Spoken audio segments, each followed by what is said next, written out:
दोस्तों आज हम लोग अर्स्ट मायर की लाइफ स्टाइल देखेंगे, उनकी जीवनी देखेंगे। तो जल्दी से कवर करते हैं इसको। ये नीट के लिए, बोर्ड के लिए, दोनों के लिए इम्पोर्टेंट है। दोनों कुर्सी के पेटी बांध लो और शुरू हो जाओ याद करना। याद करेंगे साथ में समझेंगे भी, ऐसा नहीं है। पहले समझा जाता है उसके बाद याद होता है। बिना समझे याद करोगे तो कभी नहीं याद होगा, ठीक। तो इनका जन्म कहाँ पे हुआ था? कैम्पटन में हुआ था, 5 जुलाई 1904।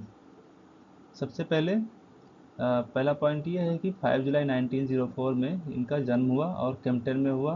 कैम्पटन एक जर्मनी का शहर है और ये वहाँ के लोग इनको Darwin of the 20th century भी कहते थे। इनको रिलेट करते चलिए, ठीक है, कहानी की तरह।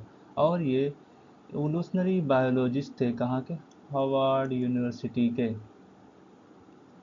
5 जुलाई 1904 को कैम्पटन में पैदा हुए और इनको वहाँ के लोग क्या कहने लगे? भैया Darwin of the 20th century है, ये महान आदमी है, देख रहे हो कितना नॉलेज है।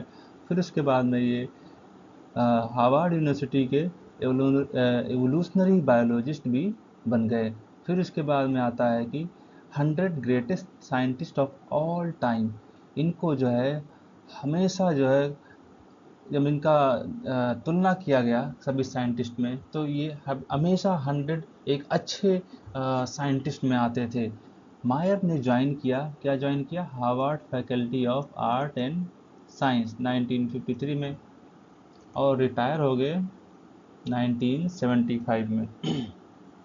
तो फिर से शुरू हो जाए, क्या था? 5 जुलाई 1904 में पैदा हुए कैम्पटन में और इनको Darwin of the 20th century भी कहते हैं।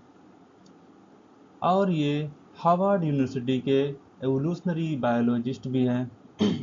इनका 100 greatest scientist of all time, ये 100 साइंटिस्टों में एक थे हमेशा। और मायर ने ज्वाइन किया फैकल्टी आर्ट एंड साइंस की 1953 में और इसको रिटायर हो गए, कब हुए? 1975 में। और इनको एक एक चीज़ की उपाधि मिली। किस चीज़ का? Alexander Agassiz professor of zoology emeritus. आप जी इसको ट्रिक याद कर सकते हो, आप जी के। ए फॉर अलेक्जेंडर, दूसरा ए क्या है? Agassiz. P for professor of, Z for zoology and E for emeritus. Alexander Agassiz professor of zoology emeritus. और ये पायनियर थे। किसके? पायनियर मतलब मैं आपको समझा दूँ कि जैसे कि कोई भी चीज़ होती है ना, तो उसका कोई ना कोई खोज करने वाला होता है। तो जो खोज करता है ना वो पायनियर होता है। तो बायोलॉजिकल कंसेप्ट जो स्पीसीज की, वो किसने खोज की थी? अपने आंस्ट मायर भैया ने। उसके बाद हम लोग नेक्स्ट स्लाइड की तरफ बढ़ते हैं। अब एक पॉइंट और देख लेते हैं कि मायर भैया ने रिसर्च किया स्पैंड। मायर रिसर्च स्पैंड मतलब किन किन चीज़ों पे इन्होंने रिसर्च किया और उसको और ज़्यादा डिटेल से समझने की कोशिश की।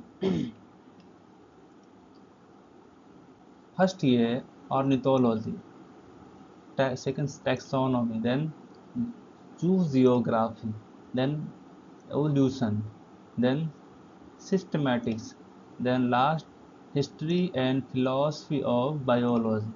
इसको ज़्यादा याद करने की जरूरत नहीं है, ऐसे ही थोड़ा देख लेते हैं।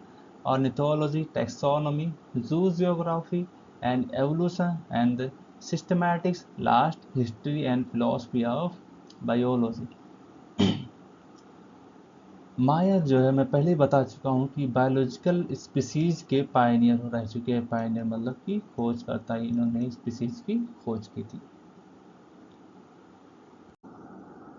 अब लास्ट पॉइंट ये बचता है इसमें कि मायर भैया ना, इनको ट्रिपल क्राउन ऑफ बायोलॉजी भी कहा जाता था। क्यों कहा जाता है भाई? उनके पीछे राज है, क्योंकि सीबीआई की वजह से। सीबीआई वो अबला सीबीआई नहीं, ये ट्रिक है लर्न करने के लिए। जब एग्जाम में जाओगे तो यहाँ वहाँ पे दिमाग नहीं काम करेगा, फिर सीबीआई ही याद आएगा। C for Crafoord, B for Balzan, I for International Prize of Biology in 1994.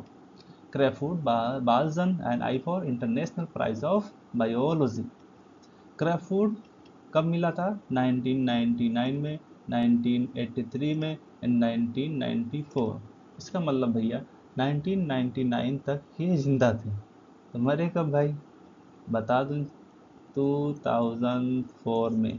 Total ये 100 ईयर सरवाइव किए थे. जन्म कब हुआ था? 1904 में.